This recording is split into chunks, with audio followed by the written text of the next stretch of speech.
les gars, je pense qu'on va continuer sur la série de cours d'Oracle.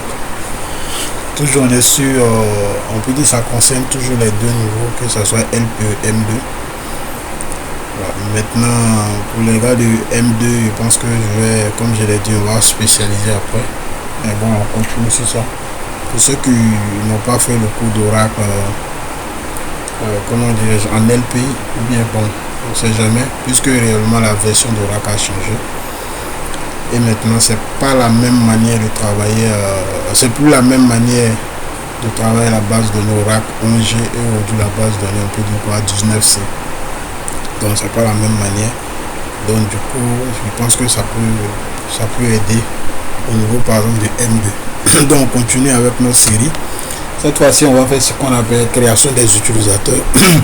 Jusqu'à présent, on a utilisé les utilisateurs que l'application nous donne à l'installation. Donc, on va voir comment on peut créer nos utilisateurs, que ce soit dans la base de données conteneur, que ce soit par exemple dans les PDB. Donc, allons-y. Donc, on a quoi? CMD, toujours. On va en ligne de commande. OK. SQL plus slash no log. OK.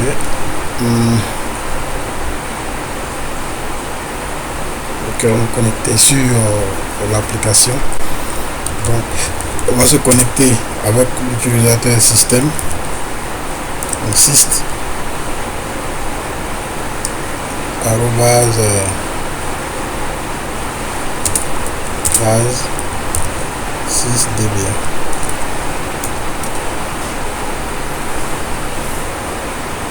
OK, on est connecté. Donc déjà ici, si on veut voir sur quel conteneur on est connecté, ou bien sur quelle base de données on est connecté, il suffit seulement de faire select. Excusez, c'est pas select, on a quoi, show from name, le nom du conteneur, from name, entrée. Voilà, donc il nous dit ici réellement qu'on est connecté sur la base de données conteneur.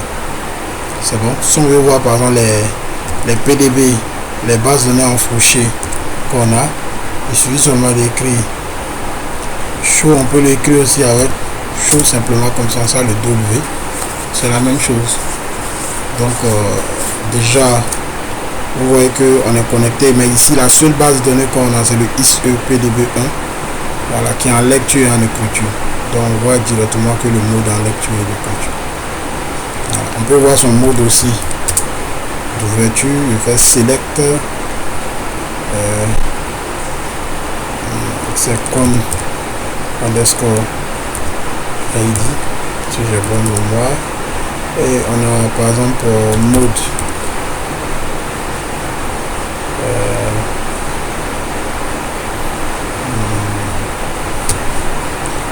voici open mode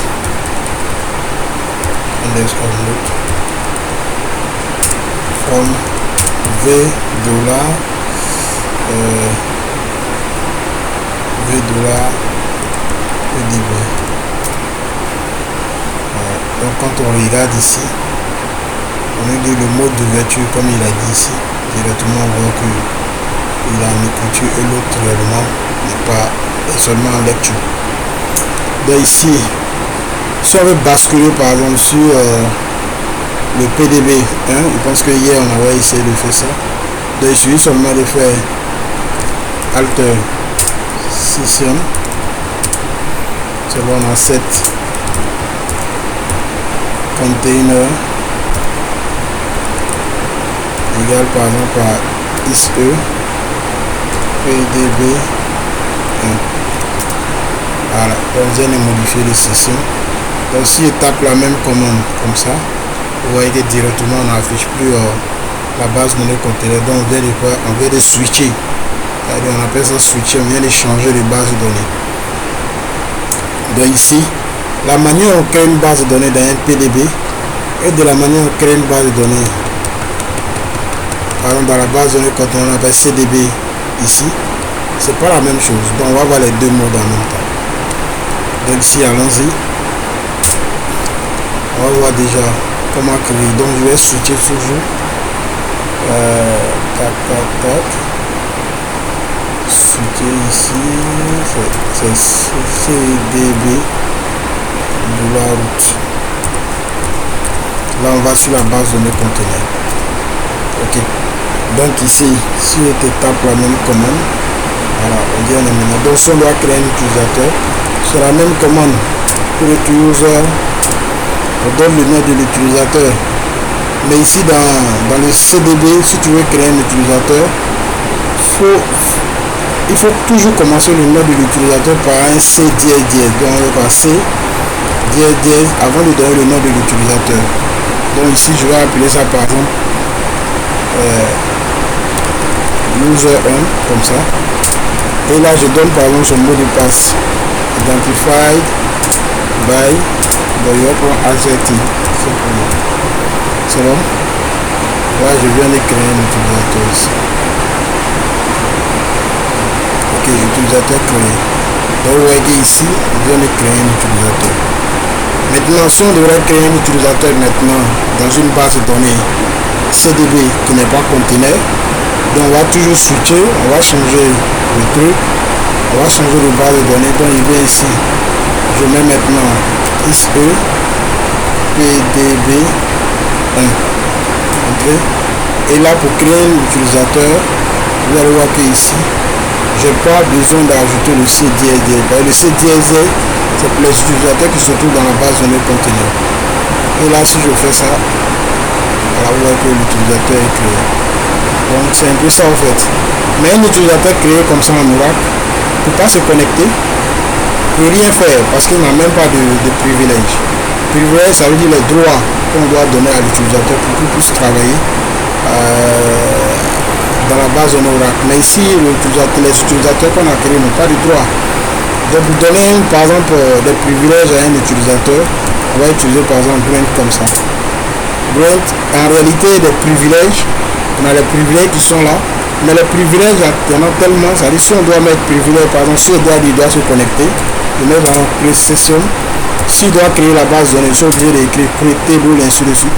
Donc create session, je mets par exemple user 1, je fais par exemple comme ça, entrée. Il dit quoi? Ok, c'est normal, tout. Ok, donc vous voyez qu'on a dit quoi? Privilège accepté. Donc ça dit aujourd'hui, maintenant il y a le user 1 qui se trouve par exemple dans le PDB 1, is PDB 1 peut se connecter.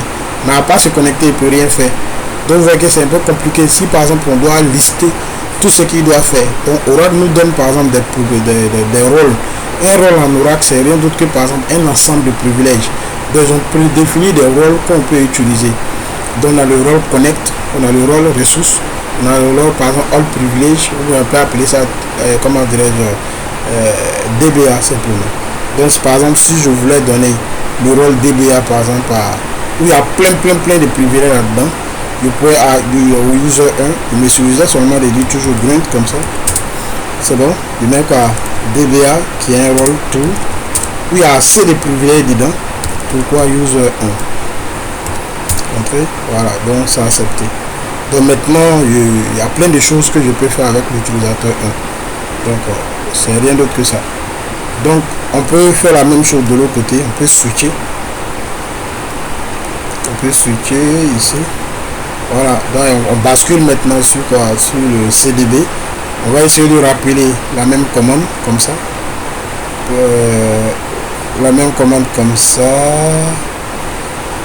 ok, Grant, bon ici cette fois-ci ça serait pas create session, on va appeler ça DBA comme ça, c'est bon. Et ici on a fait quoi, C dièse dièse. Donc on n'oublie pas que puisqu'on est dans le conteneur réellement donc on a oublié quoi, le tout. Ok, voilà, privilège accepté. Donc on pourra se connecter avec les deux utilisateurs qu'on vient de créer. C'est bon, voilà. Donc comment maintenant se connecter avec un utilisateur qu'on a créé? Il suffit seulement de faire connect. C'est bon. Ben ici je vais mettre par exemple C dièse dièse user 1. C'est bon. Voilà, si je veux, je peux continuer. Je mets par exemple ici arrobase, je mets arrobase, je mets ISE. Là, je vais expliquer ça après. Ok.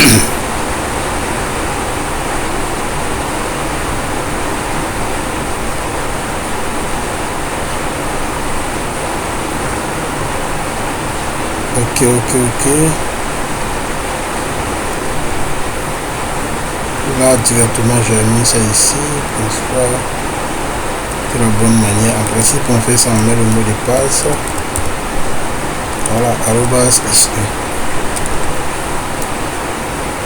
Voilà, donc directement on est connecté. Maintenant ici, le problème qu'on a, c'est que l'utilisateur conteneur qu'on a créé ne peut pas se connecter par exemple sur un CDB. C'est pas si on se comprend. C'est-à-dire actuellement l'utilisateur qu'on a, il n'a pas la capacité de se connecter par exemple sur les sous-bases de données, les CDB. Donc s'il doit le faire, il faut lui donner le droit de le faire en fait. C'est rien d'autre que ça. Donc il y a un container role quand tu dois modifier. Voilà, donc on a un grant, tu peux le modifier pour lui dire par exemple ça doit être all ainsi de suite. Donc c'est un peu ça. Donc je pense qu'on va s'arrêter là puisqu'on s'est connecté avec quoi, user 1. Mais ici, imaginez si je devrais me connecter avec par exemple le ISE PDB1 direct comme ça. Si je mets ça,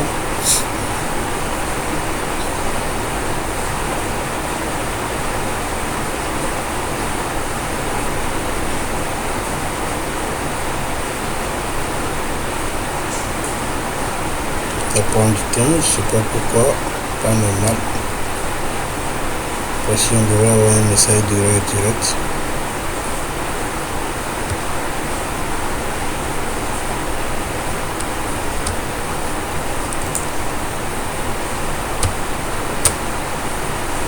Ok, c'est ce qu'on voulait. Réellement, il ne pourra pas se connecter parce que la base de données, quand on a créé l'utilisateur a été créé directement dans la base de données conteneur, pas dans la base de données. Et maintenant, si on veut réellement qu'il puisse venir faire des actions dans le ISE PDB1, il faut lui donner le droit. Donc ici, c'est toujours comme pour les comptes, comme pour par exemple les privilèges, c'est simple. Donc ici, il suffit seulement que je me connecte avec le système. Donc je fais toujours connect 6 as 6 db1. Ok, voilà, il me connecte avec le système puisque c'est avec l'utilisateur. Donc j'étais connecté à l'utilisateur CDS user 1. Donc je vais faire des tests que maintenant on puisse maintenant donner le droit au dièse, au CDS user 1, l'utilisateur qu'on a créé dans le conteneur, de se connecter sur par exemple les PDB qu'on a créé. Donc ici simplement on peut passer par ce qu'on a dit, donner des privilèges à un utilisateur. C'est la même chose.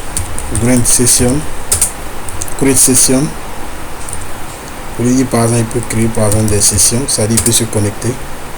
Tout donne encore C DSD user 1. C'est bon. Voilà, maintenant ici on a quoi, container égale all. Voilà, donc on nous dit maintenant que privilège accepter. C'est-à-dire maintenant je viens de lui dire que tout ce qui est par exemple CDB, qu'on va actuellement on a un seul CDB, on peut créer encore d'autres CDB et d'autres PDB, excusez, on peut créer encore d'autres PDB. Donc si on avait d'autres PDB, vous voyez que l'utilisateur là, il peut se connecter sur ça parce que c'est seulement ce privilège là qu'on vient de lui donner. Maintenant si on voulait qu'il crée des tables, on allait donner ça. Si on voulait par exemple qu'il puisse créer des utilisateurs, on allait donner tous ces privilèges là. Mais pour le moment, on lui dit simplement qu'il peut se connecter. Donc c'est ça qui est le create session que j'ai donné. Donc maintenant ici, on peut essayer de voir si on peut se connecter avec C DSD user 1. C'est bon. C DSD user 1. On va mettre maintenant slash azeti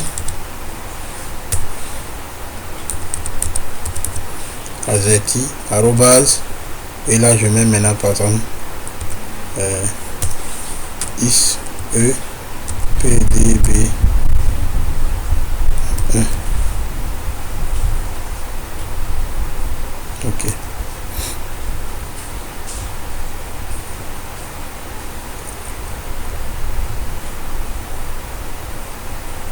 prend du temps. Donc, je vais regarder, on a fait combien de...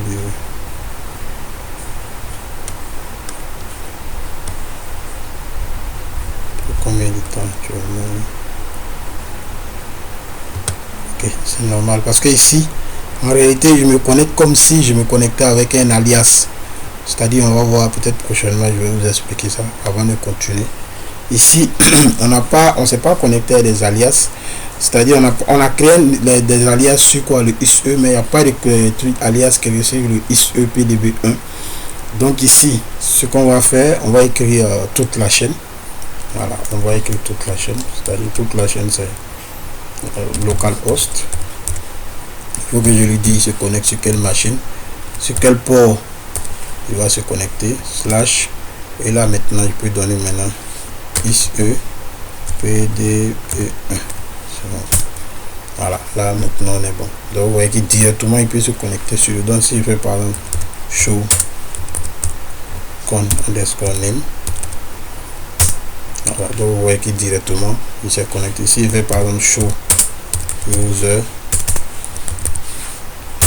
voilà, vous voyez que réellement c'est l'utilisateur qui est dans le conteneur qui s'est connecté sur par exemple la base de données ici EPDB, parce que réellement on lui a donné la possibilité de le faire en lui donnant par exemple le privilège de se connecter par exemple sur tout ce qui va être comme sous base de données web PDB. Je pense qu'on va arrêter la vidéo comme ça parce qu'on est donc